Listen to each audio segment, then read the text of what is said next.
오늘은 청산소득에 대한 법인세에 대해서 공부하겠습니다. 법인이 청산하는 경우죠.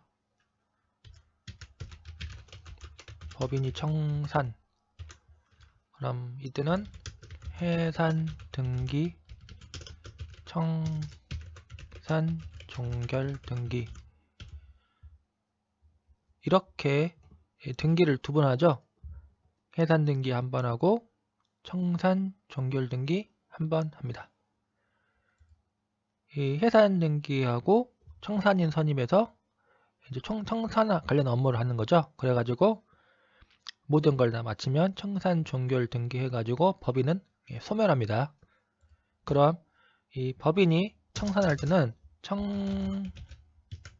청산소득 금액에 대한 법인세를 납부해야 됩니다. 그럼 이건 어떻게 구하죠?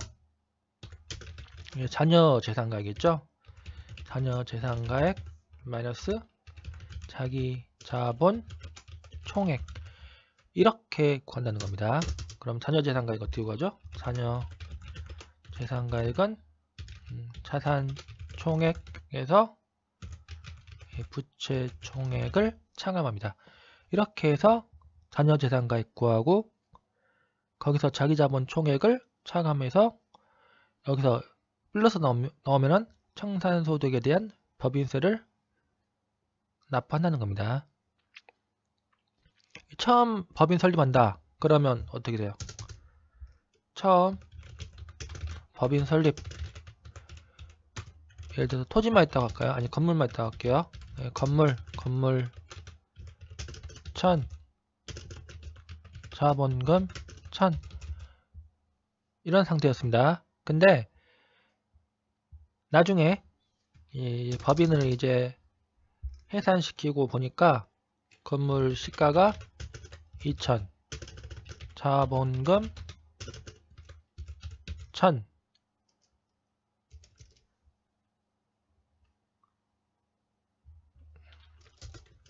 이익 잉여금 1000, 이렇게 됐다고 볼게요. 그럼 이 건물은 늘어났죠? 1000이 늘어났습니다. 그게 이익 잉여금 1000이 늘어난 것과 같다는 거죠. 근데 건물의 시가가 4000이다. 만약 건물의 시가가 4000이다 라고 생각해 볼게요. 그러면 자녀재산가액은 얼마예요? 자산총액에서 부채총액을 차감한 금액이죠. 근데 여기 현재 부채는 없습니다. 그러니까 자녀재산가액은 4000이다. 4000. 그러면 자기자본 총액은 얼마예요? 이 자본금과 이익 잉여금 합계액이죠. 이 자기자본 총액은 자본금 플러스 세무상 잉여금입니다. 자기자본 총액은 자본금 플러스 세무상 잉여금, 뭐 이런 게 있다고 생각하시면 되겠습니다. 여기 플러스 알파도 있어요. 어쨌든 이 자본금 플러스 세무상 잉여금 얼마예요? 자본금 1000, 이익 잉여금 1000이니까 2000이죠. 그럼 여기 보면 청산소득에 대한 법인세를 구할 때 4000에서 2000 차감하면 2000이 남는다는 거죠. 그럼 2000에 대해서 법인세를 곱해가지고 청산소득에 대한 법인세를 납부한다는 겁니다. 여기 보시면 청산은 법인의 해산 사유가 발생하여 법인격이 소멸한다. 이때 자녀재산을 정리하는 거죠. 법인이 이 건물 갖고 있어요. 그럼 이 법인이 없을 때 건물 이거를 팔아야겠죠. 어차피 이제 법인 소유가 아니기 때문에 법인 자체가 없어지는 거니까 이 건물도 없앤다는 겁니다. 그래가지고 청산인이 건물도 다 팔아가지고 자녀재산가액을 다 정리한답니다. 그리고 자녀재산가액에서 자기자본 총액을 차감한 금액에 대해서 청산소득에 대한 법인세를 납부한다는 겁니다. 청산소득은 청산 절차를 통해서 실현된 자녀재산가액이 해산 등기일 현재 법인의 자기자본 총액을 초과할 때, 이 초과하는 금액입니다. 그러니까 자녀재산가액하고 자기자본 총액이 같다. 그러면 청산소득에 대한 법인세를 납부할 필요가 없겠죠. 자녀재산가액이 자기자본 총액을 초과한다. 그러면 초과할 때만 청산소득에 대한 법인세를 납부한다는 겁니다. 여기 보시면 청산소득에 대한 납세 의무자, 해산으로 소멸하는 영리법인입니다. 영리내국법인. 그러니까 비영리내국법인은 청산소득에 대한 법인세를 납부하지 않습니다. 오직 영리내국법인입니다. 영리내국법인만 청산소득에 대한 납세 의무를 진다. 이 비영리내국법인은 없어진다. 그러면 국고의 자녀재산가액은 국고에 기속된다라고 생각하시면 되겠습니다. 그럼 이 청산소득에 대해서 과세하지 않는 경우 있죠? 상법에 의해서 조직 변경하는 경우, 이런 것들 있죠? 조직 변경하는 경우, 조직 변경하는 경우는 청산소득에 대한 법인세를 납부하지 않는다라고 생각하시면 되겠습니다. 그럼 일반적인 경우 자녀재산가액에서 자기자본 총액을 차감한다. 근데 이 자녀재산가액은 자산총액에서 부채총액을 차감한 겁니다. 자기자본 총액은 자본금 플러스 세무상 잉여금이다 라고 생각하시면 되겠습니다. 자산총액은 해산 등기일 현재 자산의 합계액에서 합계액입니다. 그래가지고 출시말 채권이 있죠. 그러니까 법인이 채권을 갖고 있어요. 그러면 그 채권을 이제 현금으로 바꿔야 되겠죠. 매출 채권이 있으면 그 매출 채권을 거래 상대방한테 요구해가지고 현금을 받는 겁니다. 그러면 이 출시말 채권 같은 경우는 추심 또는 환가 처분할 날 현재의 금액, 그 다음에 뭐 건물 같은 거는 파는 겁니다. 여기 보시면 청산소득 금액은 자녀재산가액에서 해산등기일 현재 자본금 플러스 잉여금 합계액, 즉 자기자본 총액을 공제한 금액으로 한다. 이것만 하시면 되겠습니다. 그리고 보시면 참고로 보시면 법인이 해산등기일 현재 자산을 청산기간 중에 처분한 금액, 환가한 거죠. 건물 팔고 이런 금액도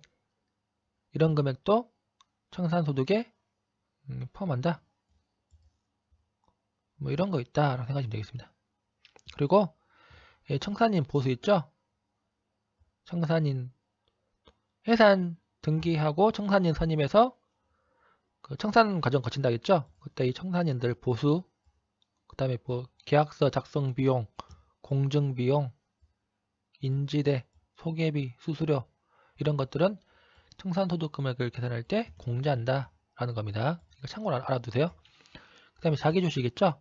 자기주식 금액은 자본금에서 차감하지 않는다. 그리고 자녀재산가액에서도 자산총액에 포함하지 않습니다. 그러니까 아예 고려하면 안 되겠죠? 자기자본총액은 납입자본금, 그 다음에 잉여금, 세무상 잉여금입니다. 납입자본금, 세무상 잉여금. 그래서 중요한 게 이월 결손금을 차감합니다. 이 이월 결손금은 발생 시기에 제한이 없습니다.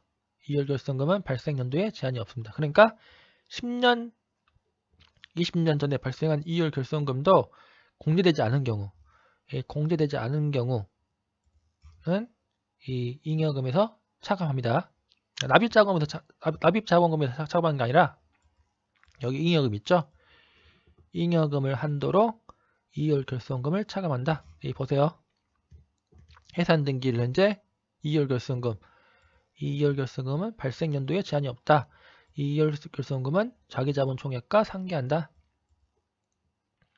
다만 상계하는 이월 결손금은 자기자본 총액 중 잉여금의 금액을 초과하지 못한다. 그러니까 자본금에서 차감 못한다는 겁니다. 납입자본금에서 차감 못하고 잉여금에서만 차감한다. 이월 결손금하고 잉여금 이것만 차감합니다. 아시겠죠? 문제 풀면 보면 이해됩니다. 이 잉여금을 초과하는 이월 결손금은 없는 것으로 본다. 나와 있습니다. 그 다음에 법인세 환급액을 가산합니다. 자기자본 총액이란 세무상 자기자본이다. 그러니까 세무상 금액이므로 유보액이 있다는 경우 잉여금에 계산하고 마이너스 유보액은 잉여금에서 차감한다. 그다음에 법인세 환급액이 있죠. 청산기간 중에 환급되는 법인세액이 있는 경우 그 금액은 자기자본 총액에 가산한다. 이겁니다. 법인세 환급액을 가산한다. 자기자본 총액에 가산한다 라는 겁니다. 그리고 이게 좀 중요한 게 있죠. 해산 등기일 전 2년 이내 자본금에 전입한 잉여금이 있는 경우, 그러니까 자본 전입이죠. 자본 잉여금을 자본 전입한다, 자본금을 바꾼다 이런 거 생각하시면 되겠습니다. 자본 전입, 해산 등기일 전 2년 이내 자본금에 전입한 잉여금이 있다. 그러면 그 자본금에 전입하지 않은 것으로 봐서 자기 자본을 계산한다. 그러니까 이율결손금 차감할 때 있죠. 납입자본금에서 해산 등기일 전 2년 이내 자본 전입한 잉여금이 있다. 그러면 그 금액은 자본금으로 보지 않고 잉여금으로 봐서 잉여금과 이율결손금을 서로 상계시킨다는 겁니다. 이것도 문제 풀면 금방 알 수 있어요. 무슨 내용인지. 예, 여기 보시면 해산 등기일 전 2년 이내 자기 자본 전입분 있죠. 주식 발행 초과금의 자본 전입 이런 거 배웠습니다. 그럼 그런 잉여금도 자본 전입금은 세무상 잉여금에 포함한다. 왜 포함하냐면 잉여금을 축소시키면 상계되는 이율결손금이 적어져서 자기자본이 커져가지고 청산소득 금액이 적어지므로 이런 세부담 회피를 방지하기 위한 규정이다 라는 겁니다. 그러니까 세부담을 회피하기 위해서 해산 등기일 전 한 6개월 돼가지고 잉여금을 자본잉여금 있죠? 자본잉여금 이런 것들을 전부 자본전입하는 겁니다. 그러면 납입자본금이 커집니다. 근데 이율결손금이 크다. 근데 이율결손금과 납입자본금은 서로 상계 못하죠. 그렇게 함으로써 자기자본 총액은 커집니다. 자기자본 총액이 커지면은 어떻게 돼요? 이 자기자본 총액이 커진다. 그러면 전자재산과 자기자본 총액 뺀 그 금액, 청산소득 금액이 적어지죠. 그러니까 세부담 회피를 할 수가 있다는 겁니다. 그렇기 때문에 해산 등기일 전 2년 이내 자본금에 전입한 잉여금이 있다. 그러면 그 잉여금은 자본금으로 보지 않는다라는 겁니다. 자본금으로 전입한 것을 보지 않아서 자기 자본을 계산한다. 그러니까 이율결손금과 상계시킬 수 있다라고 생각하시면 되겠습니다. 이것도 문제 풀면 그렇게 어렵지 않아요. 이거 보시면 이제 문제 한번 볼게요. 세율 볼게요. 청산소득에 대한 법인세율은 각 3년 소득에 대한 법인세율과 같다. 그러니까 10%, 20%, 22%죠. 여기 보시면 문제 한번 볼게요. A법인 청산 절차 중이고 자산총액 나왔죠? 부채총액. 그럼 자녀재산가액 구해야겠죠? 7억 5,800만원에서 5억 뺀다 라고 생각하시면 되겠습니다. 근데 이거 좀 중요한 게 이게 좀 문제가 복잡한 게 그 자본금 나왔고 유보액 있죠? 세무상 이율결손금. 그러면 세무상 잉여금 있습니다. 세무상 잉여금을 따로 구해야 돼요. 약간 좀 복잡하죠? 보통 자산총액 나오고 부채총액 나오고 자본금, 세무상 잉여금까지 나오면은 문제가 되게 쉽습니다. 그럼 일단은 자산총액에서 부채총액 빼면 얼마예요? 2억 5,800만원이죠? 그리고 자본금 이렇게 있고 1억 2천만원, 유보액 2,500만원, 세무상 이거는 일단은 고려하면 안되겠죠? 자산총액에서 부채총액 차감하고 자본금, 유보액 해가지고 세무상 잉여금을 구합니다. 그럼 세무상 잉여금이 1억 6,300만원이다. 그러면 세무상 잉여금과 이율결손금은 상계할 수가 있죠. 그래서 상계하면은 세무상 자기자본은 1억 2천만원이 나온다 라는 겁니다. 여기서는 세무상 자기자본 구해라고 했으니까 이것만 구하면 되겠죠. 그 다음 보면 청산소득에 대한 법인세 신고 의무가 있는 내국법인은 법인세 과세표준과 세액을 세무서장에게 신고해야 한다. 해산의 경우 자녀재산가의 확정일이 속한 다른 말일부터 3개월 이내 뭐 이런 게 있다고 생각하시면 되겠습니다. 이게 중요하지 않아요. 이것도 뭐 그렇게 중요한 건 아니고, 그리고 만약 내국 법인이 신고를 하지 않았다. 그러면 청산소득에 법 세무서장은 청산소득에 대한 법인세의 과세표준과 세액을 결정한다. 라고 생각하시면 되겠습니다. 여기까지 할게요.